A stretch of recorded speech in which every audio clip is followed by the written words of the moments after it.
Hey guys, I just want to give you an update and a finalization to the Ascended Masters series. So it can be kind of confusing when a person is trying to explain a lot of these things. There's a level of complexity to it. But to make it really simple, we had a big shift in our energetic systems, our body, our planet. I would say between 2012 up to 2021 or 2015 up until 2021. 2021 is when the timeline finally anchored properly and we got on one timeline. Before then, between 2015 and 2021, is a very hard to explain set of energetic situations and dynamics that took place on this planet and I think with individuals. And I don't think a lot of individuals really know, some do. But as a result of certain things happening, we've had to almost reset all of our energetic systems. The planet has been kind of reset with the eternal light, and even our cellular structure has been moving forward and transforming into a crystalline um, cellular kind of substance. And so, anyways, to kind of conclude a lot about the Ascended Masters, I think people tend to deify them a bit much. What we were previous to 2012, what we are now, in my opinion, is quite different energetically. Partially because of the ascension activations, but also because everything has kind of changed since the timeline got anchored. It got anchored on this wave of love, unconditional love, eternal love. This is conscious love. This is love that comes from beyond this creation. And I started to feel that in 2018 as it opened. And that consciousness was the consciousness that came in 2021, and I believe was the new managing uh, host or guardian presence that has been running the eternal energetic systems moving forward. And maybe it's even gone kind of higher since then. But this council, and it's not even a council, it's an energy. It's just pure eternal love.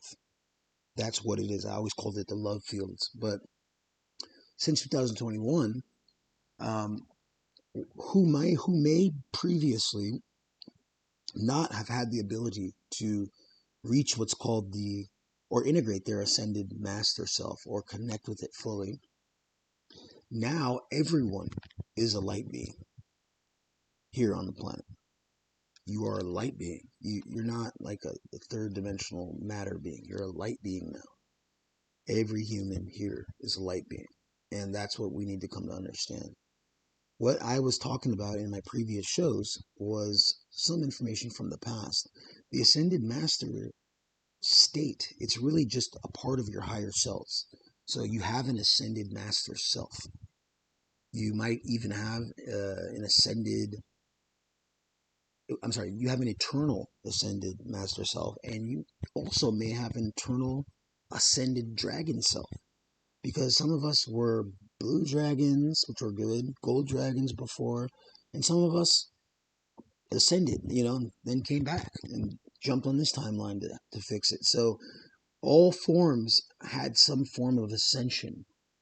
So you can't just eliminate what you think is going to be in the fifth dimension or higher because of the past experiences with different race lines or races. You got to make sure you know your information because many beings have ascended and different race lines exist. So people got to get used to the fact that not all reptilians are bad. Some ascended and some are working with the positive ascension timeline right now as we speak. There are even ascended dragons, and they work for the positive eternal ascension process. And I believe they're starting to kind of come online and talk to people because people might be starting to, well, it's just good to know all the information. So to conclude it, I personally came to find that I, through time, even when you say your higher self, you're referring to really your oversoul. Now, that could be kind of it could be different for each person when they say their higher self, but there is kind of a specificity to it. So your higher self typically is either your soul or your oversoul, but you have so many higher parts. And, I will go into more shows about all this later. But when you have fully integrated your oversoul, you might find yourself when you're in meditation or when you're talking with your higher aspects that you may not resonate with calling upon or asking um, with your higher self because you've already maybe integrated it. And if you get that feeling, you got to figure out, okay, what is the highest eternal aspect that I am connected to and that I am working with? And if you're curious, what am I bringing through? Because not everyone's on the same page with that. Some people came in more embodied than others. Some people have worked really hard and also embodied a lot in this lifetime. So everyone's kind of different. And for a while, I stopped using higher self. I stopped asking for things because I realized I'm the creator and I have to create my stuff. So, and with that understanding and also taking the ownership of it, which is responsibility, um, I've changed a lot the way I do things. So I don't ask for anything, very rare.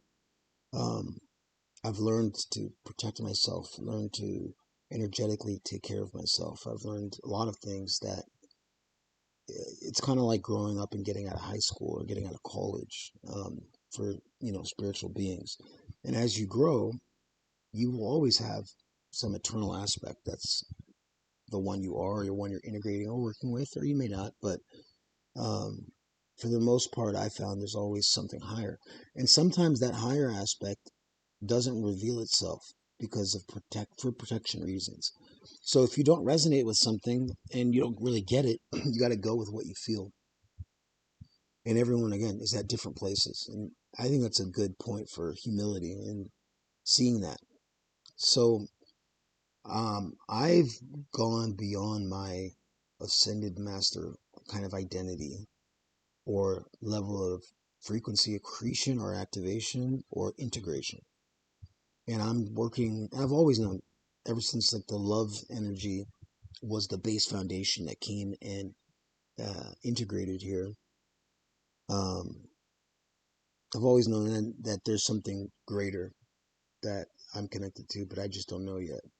So to kind of conclude a little bit about a map of your higher aspects, as you start, you might start with your soul, you might start with your higher self. When you start working with these frequencies or energies, if you want to evolve and take accelerations and kind of get the most out of the energy, especially for ascension, you would start with, working with your higher self.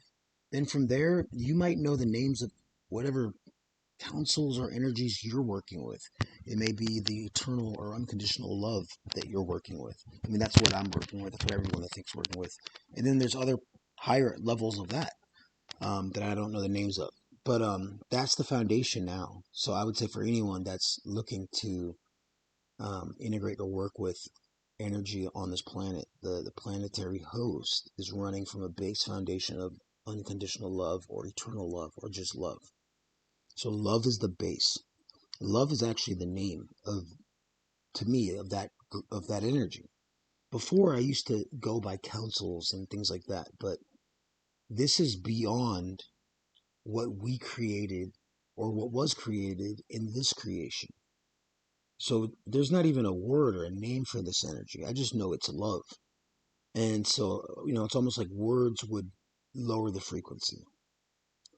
So maybe more people are further along than they think, but I just want to let people know, you know, as of now, and the reason I started the series, the Ascended Master essentially is a person who has the ability to transform, uh, turn their body into light, or go into their light body, whatever, and then also span or teleport somewhere else, and then put their body back out, or come back into their body, and they're able to bring themselves their information or whatever it is that that a person could get from doing that.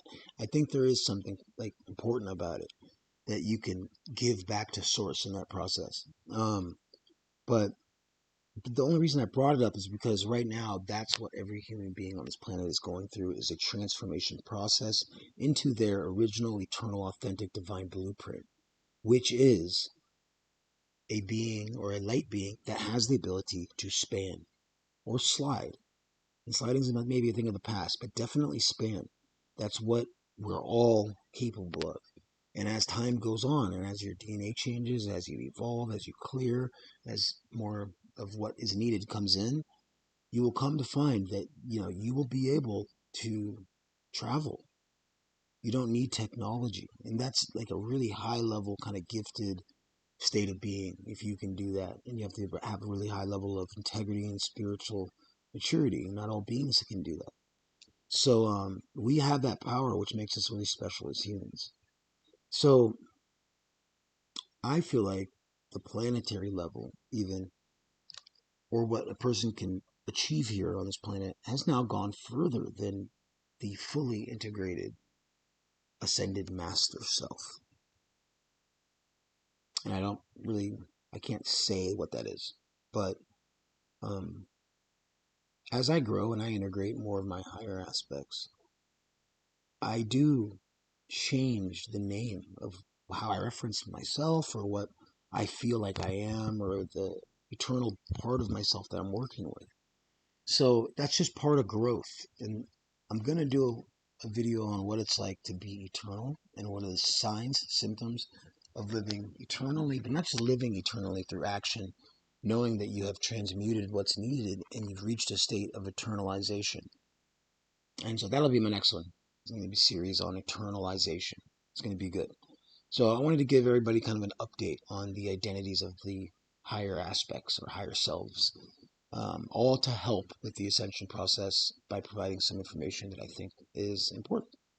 Much love.